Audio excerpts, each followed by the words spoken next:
Thanks to the supporters of channel member Jason Odendahl. I know you like me in a shirt and tie, but you saw how sweaty I was by the end of yesterday's episode. We're having the last throes of summer here in England at the moment. Sorry, Greece. My mistake, Mrs Wearmouth. We're having the last throes of summer here in Greece at the moment, and it's just too hot for me to sit here in a tie and a jacket and all that. I'm just gonna wear a summer shirt. We didn't get a summer this year. I'm going to pretend I'm having the last days of it, if that's okay with you.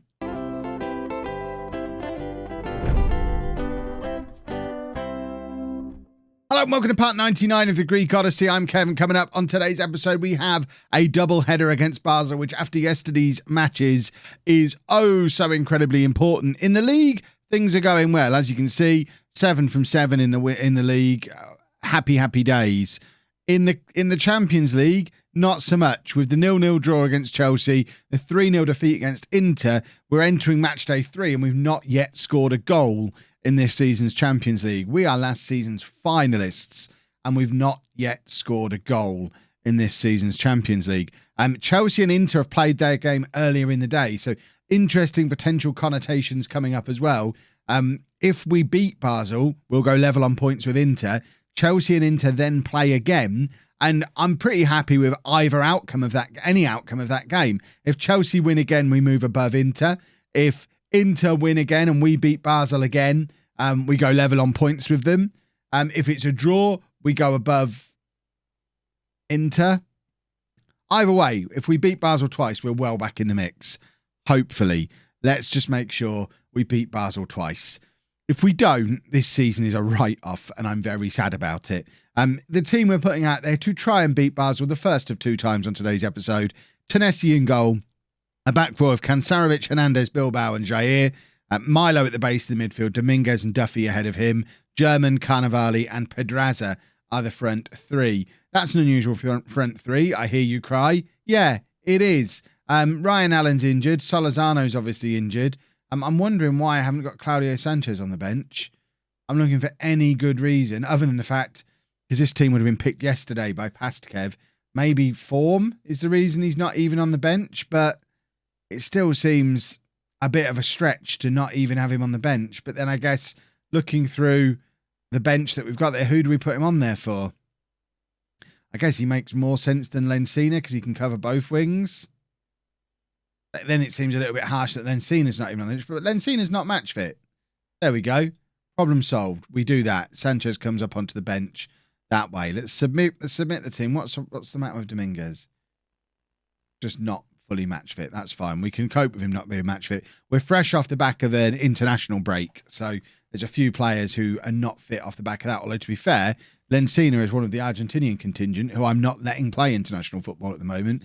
Because despite Argentina getting a new manager after my war with Carlos Tevez that I had last season, the new manager that's taken over did exactly the same thing, played Tennessee for a full 90 minutes in his first game in charge. So now this season, I'm not letting the Argentinian players get called up for friendlies. So Lensina should be fit for it, theoretically. I'm not really sure why he's not. Right, Carnevali, playing it back to Jair. Can he do some Jair things? He plays it forward to Pedraza, which is, I mean, it's not exactly Jair things, but it'll do. And that is a lovely finish from Marc Pedraza, the former Barcelona man who hasn't really hit the heights of a former Barcelona man since arriving at the club. That is a very useful way to open the Champions League account for the season, to put us 1-0 up against Basel, which, as things stand, puts us level on points of Inter Milan, which is huge. Because they've still got to play Chelsea again before we play either of the 2 big teams again. And if, like I say, if we can be in that top 2 mix by the time we get into those final games, anything can happen then. We've messed up the first 2 matches, but we've got to play Inter at home. Chelsea away is going to be a challenge. But Inter at home, we could potentially go into that knowing we just have to beat them. And if we can't win a home game, then it serves us right if we have to play Thursday night football. I still think winning the Europa League might be good fun, but it probably isn't progress for the save. And I do suspect there'll be a few players who might be less than happy about staying at the club if we get knocked out of the Champions League at the group stages, because we've kind of set expectations quite high at this point. off the back of last season. Duffy, for example, spent all last year wanting to move to a bigger club. We convinced him to stay off the back of our run to the Champions League final. If we then get knocked out in the group stage, he's going to be right back on that I want to go and play for Tottenham nonsense again that we had all last year. Right, 1-0 up at half-time. Not exactly a scoreline that I was hoping for. I mean, we're winning, which is the important thing, and we are dominating the game, but I was kind of looking for something a little bit more impressive than a 1-0 win at home against Basel, because it doesn't make me full of confidence going into the away game against them. We need 2 or 3 more goals in this second half just to really let the Champions League know that we're back for this season. Milo with an excellent free kick. The keeper just got fingertips on it, pushed it onto the post, and we didn't have anyone in there to react quick enough to just to push it over the line. German with the corner now. Bilbao with the header. All 6'6" of Bilbao, but can't quite keep it down. But we have another corner now. It's going to be German with the in-swinger again. Again looking for Bilbao, and again he can't quite keep his header down. He's so tall that he just heads them straight and they go over. He's got to head them down. Carnevale's been poor, so we're going to bring Acosta on for him. We're also looking at Dominguez, who wasn't fully fit before the game started, so Leica can come on for him. I'm just going to swap those two around and get Leica more involved. Further forwards, we know how much of a danger he can be from those attacking positions. We're going to ask for some creativity as well as we look for a second goal, because a sucker punch goal for... were we playing in this kit before? The hell has gone on with the kits? There's like, how many different kits? What is happening? Football Manager, since the patch, has just been a mess. We have multiple different kits on the pitch. Pedraza's in wearing a black kit. We don't even have a black kit. Why are some of them wearing black and some of them are wearing stripes? What is going on? Please, I beg of you, Football Manager, fix your game. You have broken it with the most recent patch. This isn't the only... Online is broken. Save files aren't saving in the right place. I'm almost at the point where I'm going to make a video talking about how broken it is, and I don't want to have to do a hatchet job on the game I love. But this is getting ridiculous now. Come on. Sort the kit. Are the kits sorted now? When we go back, is everyone going to be wearing the same kit? This is ridiculous. No, still got a mixture. So there's 3 teams on the pitch at the moment. I mean, seeing the black kit pass to the blue kit and it being a good patch. This is like nothing I've ever seen before in Football Manager. This is a whole new level of absolute madness. We did win the game, but we should have done better than we did. But at least we won the game. And hopefully we'll win another game in the away game. And we might even get to wear the same kits throughout the entire match that time round. What is happening here? Couple of wins in the league. Normal stuff, including a lovely 3-0 over Olympiacos that completely flattered us with goals in the 93rd and 94th minute. We changed that game with some substitutions, a triple substitution on 70 minutes. And then we started scoring goals. It was Sanchez, Lencina and Acosta who all went off, with Sonny, Leica and Pedraza coming on. Leica, as ever, just, he's very good at football. Leica's very good at football. That being said, he's back on the bench again today because I've got to put my best team out. I think my best team still is Duffy and Dominguez. It might be Dominguez and Leica. It might be Duffy and Leica. I'm not sure. It's a nice problem to have.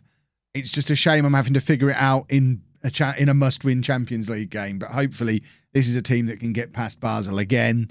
Tanesi in goal. Back four of Kansarovic, Bilbao, Hernandez and Jair. Talking of not knowing what to do, I'm not sure which one of these two should be my covering defender. They both want to do it. I guess looking at which one's quicker makes sense. In fact, Hernandez is only 5'10". It makes sense for him to be the covering guy because Bilbao's 6'6". So Hernandez should be the one nipping in behind covering. He's got 14 and 15 for acceleration and pace. Bilbao 15 and 14. So they've both got a strong case, but I think with Hernandez being the shorter of the two, that makes him the covering defender. Let me know your thoughts down in the comments. Milo at the base in midfield, Dominguez and Duffy in midfield, then Sanchez, Carnevale and Pedraza as the front three. Let's get into the game. And remember, this is must win. I don't think Inter and Chelsea have played their game earlier than us this time round. I think we're all playing at the same time. So I'm not even sure what I want to see happen in the other game. I'm not entirely sure it particularly matters what happens in that other game. So they're playing their game at the same time. I guess the best thing in terms of qualification would be for Chelsea to beat Inter again. The only worry I have about that is I think we're more likely to beat Chelsea than Inter. That being said, we're playing Inter at home, Chelsea away. But Inter stuffed us, whereas Chelsea was just a 0-0. But I don't know. Maybe a draw is best, because then all three of us are sat there on 7 points with us playing both of them, knowing that if we win both of our games, we're through. And that's as long as it's always nice to keep things in your own control. If we're in a position where we just have to win 2 games to get through, yes, they're 2 tough games to win, but at least it's then in our hands. And if we mess it up, we mess it up. Plus, of course, if we win and if all three of us are on 7 points with Basel on 1 point at the end of this match, we're at least in the Europa League, which means we've at least got something to go on after Christmas, which would be lovely. Right, Milo with the free kick, looking for Bilbao, who once again heads just over. He's a big lad. His heading does leave a little to be desired from these attacking positions. If he could master heading, he'd score a lot of goals. Milo with another free kick, this time a little bit closer, sticks it into the top corner. Beautiful stuff from Milo. It's Basel 0, Apollon 1, and Chelsea have also gone ahead against Inter. So that puts us 3 points ahead of Inter, which I guess this is, for qualification, this is what we want. We want that 3-point gap over Inter, because then if we can go to their place and get a draw and beat...